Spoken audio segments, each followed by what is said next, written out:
neighborhood is pretty fancy, and you kind of have to be rich to live there. Apartments are really expensive, and it's quiet, and most people would say no crime, but I don't think after what happened there recently. You've probably heard about the Cash App exec, Bob Lee, being stabbed to death right there on the sidewalk in this beautiful neighborhood, out in front of these beautiful, expensive apartments and condos. And now we are learning what happened. Well, we don't know about suspects yet. You know, the app suspect, he was a good guy. That they're eyeballing. We do know that man at 2:30 in the morning was stabbed and was desperately trying to get help and was ignored or passed over by 2 different cars, possibly more. It's just devastating to think of this. So he was stabbed and he approached a vehicle that has its hazards on and lifted his shirt to show the stab wound to say, "Help me, I'm stabbed," and they took off. The white Camry, they took off. So then he walks 200 feet down to the port side. That's a really fancy apartment. And he's like reaching for the intercom and he can't even do it. He falls. He's losing consciousness, right? He falls because of the loss of blood.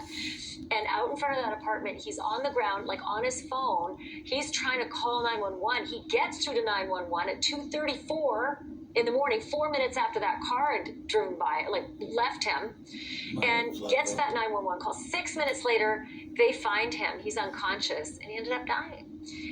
But out in front of that apartment, he was on the ground trying to call. He even was able to muster up the energy to get up, and then was out of scene of the surveillance videos.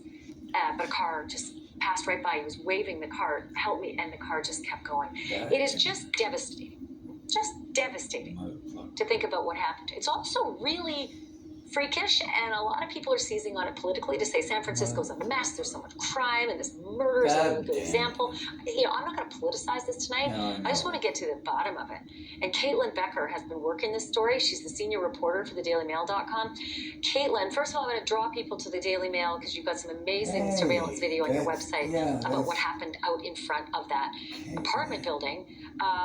So to walk me through just how incredible this fight for life was that Bob Lee put up. Well, actually, what you'll see in this video that we exclusively obtained of Bob Lee in the immediate aftermath of being stabbed shows you pretty much survival instincts, what they look like on a person who is really fighting for their life. The video is graphic. It is difficult to watch. We have done our best, to blur out some of the blood, and we actually obtained 2 different videos taken from separate vantage points where you see him, try to flag a car down in the street. His hands are, covered in blood. His midsection is bleeding. He's clearly very, very injured. I mean, he's gray and pale, and the car pauses for a few and then drives off.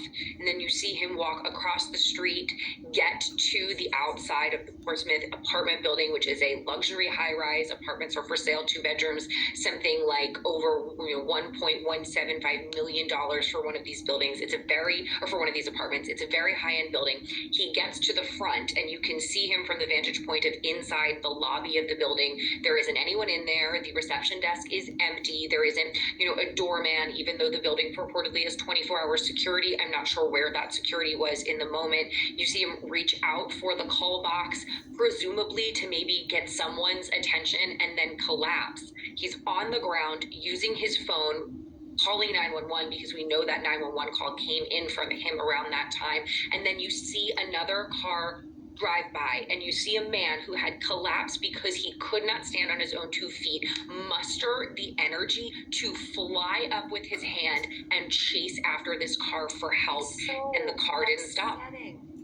Just so upsetting. It's devastating, I just want to bring up something that I think is important, because everybody's obviously asking, did he know the person? Is it random? The police chief, Bill Scott, will not say whether it is a random attack or not. However, there is a quote, and I think, help me if I got this wrong, "Help someone stab me," that he repeatedly screamed, "Help someone stab me," which is typically not someone you know. If you're yelling "someone stabbed me," you don't know who it is. If you know who it is, you're like, "Bob Jones stabbed me." So it is not just based on that reporting that this is random. Yeah, that quote seems to be pretty accurate. We don't know what his 911 call sounded like going into 911. Hey, motherfucker, I've been stabbed, kid, right now. Dispatchers were dispatching around to law enforcement, and the dispatcher said, we have a guy on the phone who is repeatedly screaming, help, someone stabbed me. Didn't say, you know, a name. Yeah, help, motherfucker. Any sort of indication about I'll kick your ass again in 20 you know, a tall seconds, person stabbed me. bitch. Very vague. It was just a someone. It sounds random to me, but like you said, we don't have any details from police to really indicate one way or the other what, you know, who this perpetrator was. Yeah, I'm just going to direct our viewers right now to click on your website, dailymail.com, and take a look at your exclusive video. I mean, it's a good get. It's really informative about what Bob Lee went through. Caitlin, great job in obtaining it. Again, it's exclusive to the Daily Mail. Thanks for being on. Really appreciate it, Caitlin. Let's do this again as we get more information. Of course. And still to come, a major break in two murder investigations. These two guys. Some people thought this was never going to be solved. Police are saying that the killings actually might be part of a massive crime ring, and one of the suspects is still out there tonight. You know, I think that's enough news for right now. It's bad enough.